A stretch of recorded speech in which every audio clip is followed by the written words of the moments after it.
Hey,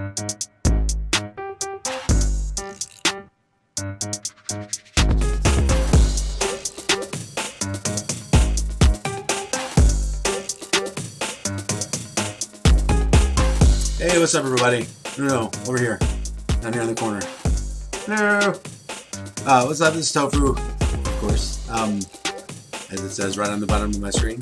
I figured since we had such an awesome response and turnout and participation in the songwriting portion of workshop, I would do an impromptu video on the production side of it and show you how it works on the back end in case anybody's interested in that as well. Let's talk about what we're looking at. So this is basically the track right here. As you see, I've got this is guitar mic, guitar direct. So I basically have, when we recorded the guitars, I recorded one with a microphone on the guitar and then one with a direct output, so the guitar was running, has a pickup on it and was running directly into the sound card. The reason I like to do it that way is because it kind of helps you get a different tone. So the microphone is picking up more of the external sound of the guitar, of the natural sound that it projects out when you play, versus the pickup on the guitar, which is actually inside of the guitar. So it's actually picking up a sound from the inside of the guitar. So I like to blend those two sounds together and kind of get an overall sound that I like. And then down here it says vocal take 1 and vocal take 2. Basically what we did was, once we had the guitars down, I just worked with Deanna and had her do a take that she was happy with, and then we did it twice so that I have 2 takes to play with in case I want to, in case there's a mess up, I can swap like one little spot. I can swap those out and use the better of the 2 takes. Also, sometimes I like to do doubling, where I'll double the parts to give it more emphasis, where you have both tracks playing at the same time. So anyway, what has already happened up to this point is we recorded the tracks.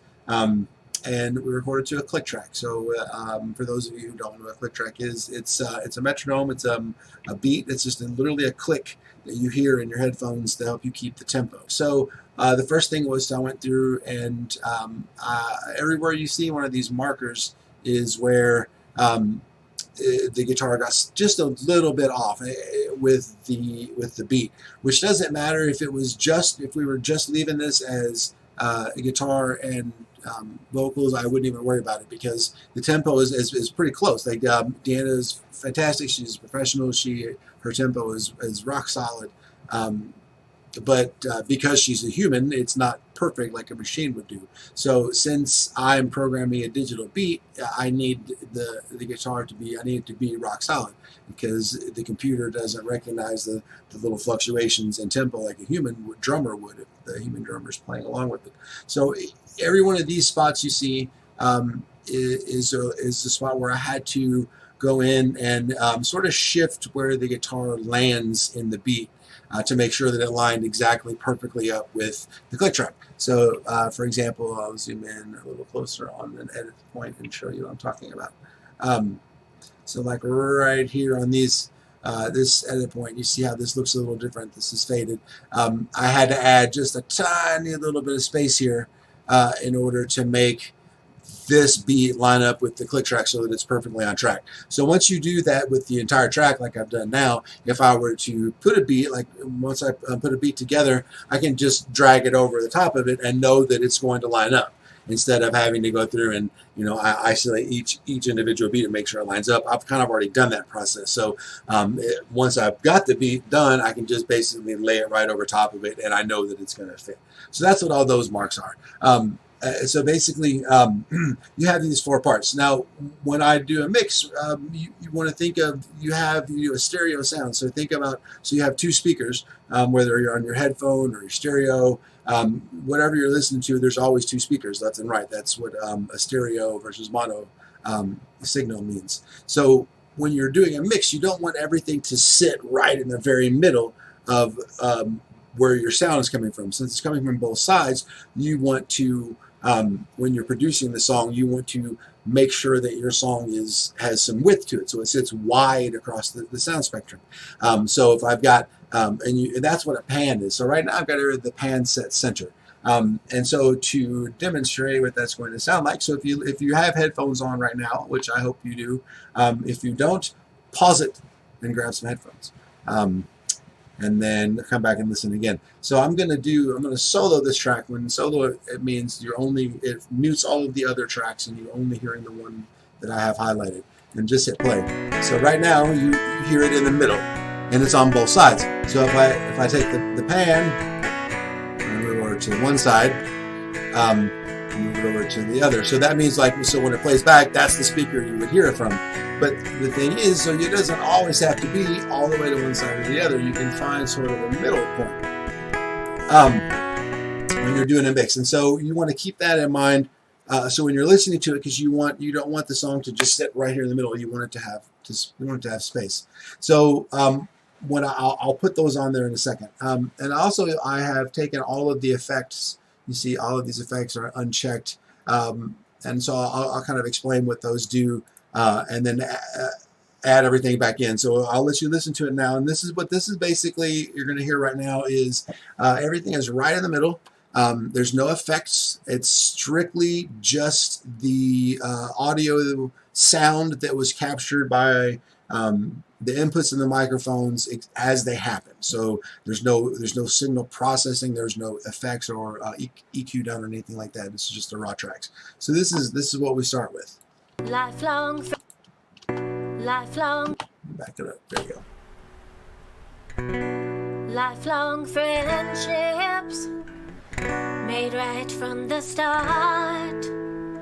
All the food you want, just don't forget to count all your carbs. Don't have to worry about having type 1. So it sounds decent already, but that's because Deanna is a phenomenal performer. My buddy Kevin Nordstrom, sound guy, engineer that I worked with a lot in one of my last bands, always used to say that you can't polish a turd, and that's true. You can, if you have something good, if you have something that's really good and amazing to start with, you can really shine that up and make it sound phenomenal and incredible. But if you have a bad recording, and not just and I don't just mean like someone is bad at performing, but just the sound quality is bad. If you don't get a good microphone, or there's noise or static, anything that would make that a recording not pleasant to listen to from the beginning. If it doesn't sound good to start with, if you don't have a good copy of a good performance as a sound engineer, you realize you can't really do much with that. So the first step one into getting a good song done is to get a good take of a good performance. So that's what we've got here to start with. We've got a phenomenal take, actually, a phenomenal performance, because Deanna Brown is amazing. So that's what it sounds like to beginning. So then basically, and I've kind of already done some levels, so it's not just raw track. Normally you would have to go through and just kind of listen and play with your volume and kind of to get it to where it sounds right in your headset. So now let's talk about effects. So we're going to start with one of these two. So since I got these two guitars, even though it's the same performance recorded at the same time, one's going through a microphone and one's coming from inside the guitar. So the equalizer settings are different. If you don't know what equalizer settings mean, we're about to talk about that, and I'm going to show you. So this is what an equalizer looks like. It represents the sound spectrum that humans can hear. This is very, very low. If you're all the way down here, you probably really actually can't hear it. And all the way up here, same thing. It goes beyond what you can actually hear. So think of this as bass, and think of this as treble. And this is what we call mid-range. And so what I've done is I've gone and I've taken the initial track, and by trial and error through the process, was listening to it and moving the sliders to get the type of sounds you want. Based on the type of input you have. So the track by itself, I'm going to hit solo, which means that only this one is going to play. And move it to right here. So the first thing we'll do is we will add the equalizer to it. So I'll play it again.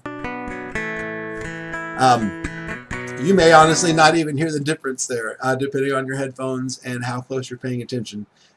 So what I'll do is I'll actually leave it play and check it and uncheck it, so you can kind of hear the difference as we go. That's with it on. off, on. See how it picks up just a little bit more low end, sort of the bass sound, and a little bit more what we call like sparkle or air on the top end. It sounds a little fuller. So that's what the equalizer does. So we're going to go through, and if you look at the, since these are two different inputs, if you took a look at the visuals on these, they're similar, but they're not the same. So they're going to sound just a little bit different. So then the other two things that we have on here, you see one that says reverb and one that says tube stage. So what one of these effects does is it emulates playing through an actual amp on the guitar stage, which again will change the way make slight changes to the way your track sounds. So we'll listen to it without,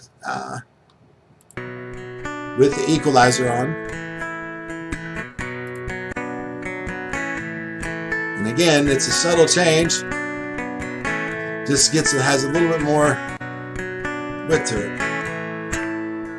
So yeah, I've done that with both tracks. And then the last step is what we call reverb. So if you go into a room and it has what you would call an echo. If you go into a room where you say hello and you kind of hear yourself booming around up there, that is what a room has a lot of what we call natural reverb. And what reverb means is the sound waves are reverberating, hence reverb around in the space, and then so you hear, like once you say something, you kind of hear it linger for a minute in the air. And so most sound, when you hear it naturally in a live setting, is going to have reverb on it. So when you're doing a recording, reverb is added to make it sound more natural, so make it sound like you're experiencing it live. Reverb can also be added to add a lot of very specific effects and make it sound like a very specific thing. Make it sound like you're in a steel pipe or something like that. But again, I got to try to rein myself in so I don't get too deep, because I don't want this video to be that long. So we're going to add some reverb and just give you a quick listen to what that sounds like.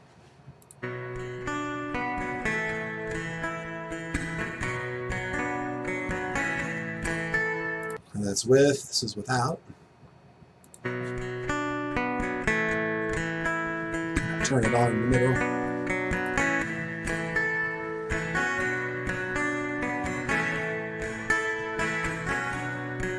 So when you add all three of those, you get the end result sound, which is quite a bit different from what you very first started with. So the other thing that I like to do is I like to spread the guitars out a little bit, like we talked about pan. But I'm gonna do that in a second, because before I leave all the effects on, I'm gonna play it one more time so it's fresh in your ear without anything on it. And we're gonna listen to the vocals without any effects. So the same principle. If I pull up the effects on the vocals, you're going to see the same type of things. I've got the equalizer. You're going to pretty much always have an equalizer. And this is what the equalizer pattern looks like for Deanna's voice, just based on the way I like to, when I'm mixing and what I wanted it to sound like. Then you have a compressor. What a compressor does is, so when you see, if you look at this song and you see how all of these peaks are on here on the sound wave. So what the compressor does is it takes those peaks and kind of squishes the sound wave down to where it all fits into a smaller, tighter space. And so it sounds louder. That's an oversimplification of what compressor does, but that kind of gets you the idea. And then reverb is going to do the same thing that the reverb did on the guitar. So let's play just the voice and hear without anything on it. All the food you want, just don't forget to count all your carbs. Don't have to worry about having type 1. Now again, Deanna is amazing, so because she has a very good natural tone and pitch, and it just sounds good off the bat because she has a good voice. So when you can start with that, it makes it really easy to make it sound really exceptional. So first thing I did was we're going to add that equalizer, which again looks like this, and then so this is what that change sounds like. All the food you want, just don't forget to. So again, it kind of added a little bit on the lower end of her voice and a little bit on the higher, and a couple points in between. Having type 1. We All the food Here's what you it sounds want, like just without. don't forget to count all your carbs. So it's not a, it's very subtle difference. Don't have to worry about having type 1. We all do here so we can just have fun. So a lot of these changes, they're subtle, but that is a lot of what a sound production is about taking a very good initial recording and going in and just making all the small little adjustments and tweaks and changes that really take something that's already really good and then makes it exceptional.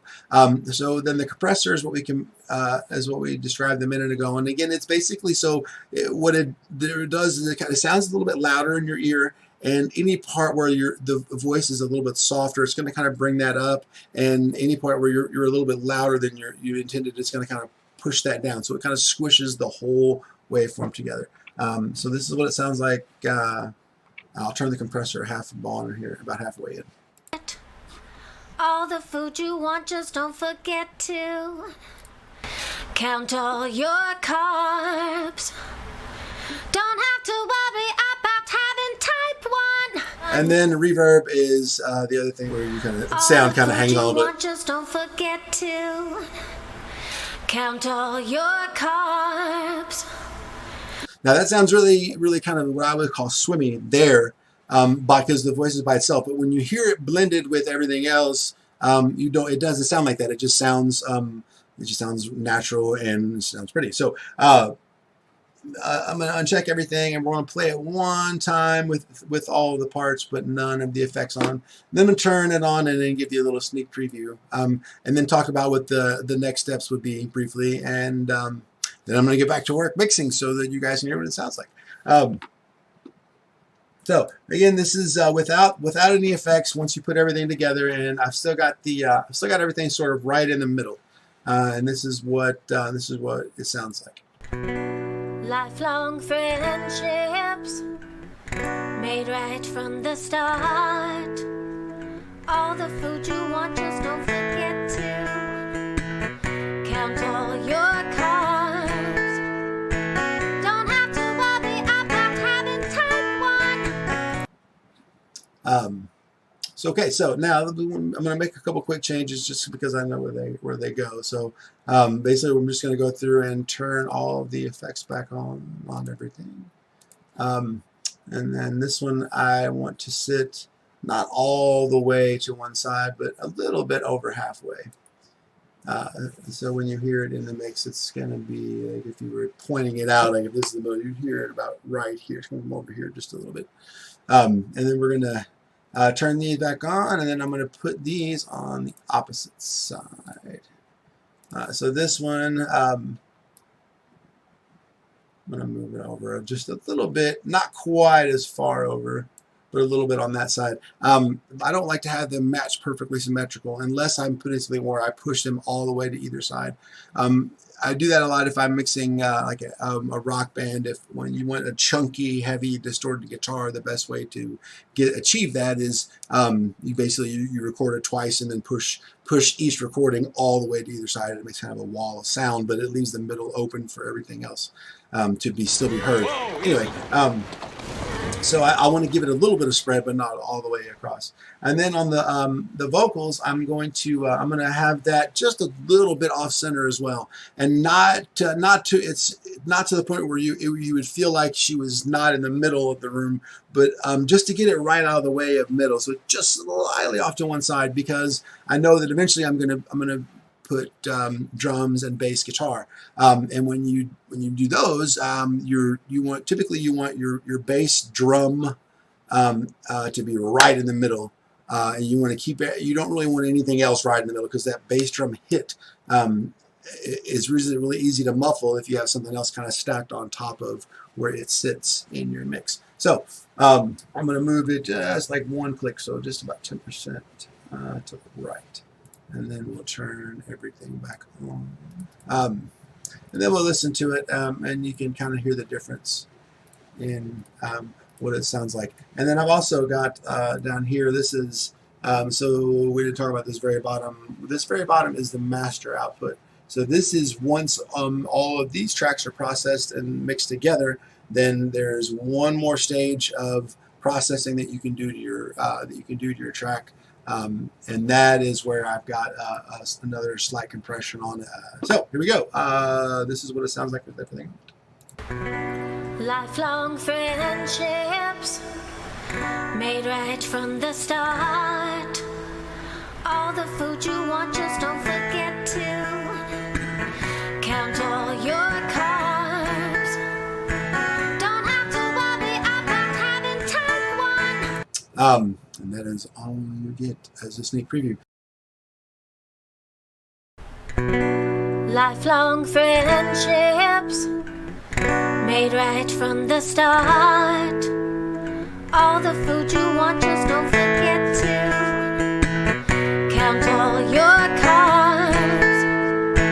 Don't have to worry about having type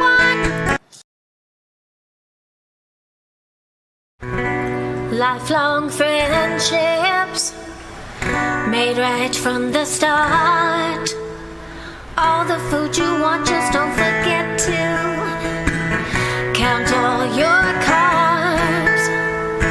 Don't have to worry about having type 1. So the next step at this point in the mixdown, I'm about halfway at the halfway point in this mixdown. So you see I have 2 vocal takes. And what I'm going to do with these, I've actually already done it here. With this very first point, which is when I was like, hey, I could do a demo video. So here we are doing a demo video. So as you can see, this is a fade. This shape right here indicates a fade. So what I'm going to do for the verses is I'm going to go through and just listen to it line by line and decide which one of those 2 takes I like the best. And then I'm going to put the combined track of those 2 together to make the verse. And then I'm probably going to do some doubling on the chorus because I want to make it sound like there's more people singing with her than just the one take. So and when I do that, I'll use both parts of the track and I'll put those together and you'll hear them both at the same time. So that's a whole other process. And then once you do that, normally when you're doing a mix, you would do all of that and get to a finished mix down as far as everything kind of in its place before you start really worrying about effects and stuff. Everybody does it differently. That's typically how I did it, but I wanted to go ahead and get some effects on there now so you could kind of hear the difference and kind of see what that process looks like. So anyway, I hope you enjoyed that. I hope you found it informative and at least somewhat interesting and entertaining. If you have an interest in doing some song production, or maybe you were tired and needed a nap and I bored you to death and helped you fall asleep. Either way, you're welcome because I'm here for you guys. So anyway, looking forward to having this on posted and I hope you guys are enjoying virtual camp so far this year, and we will see you later tonight on Messy Games.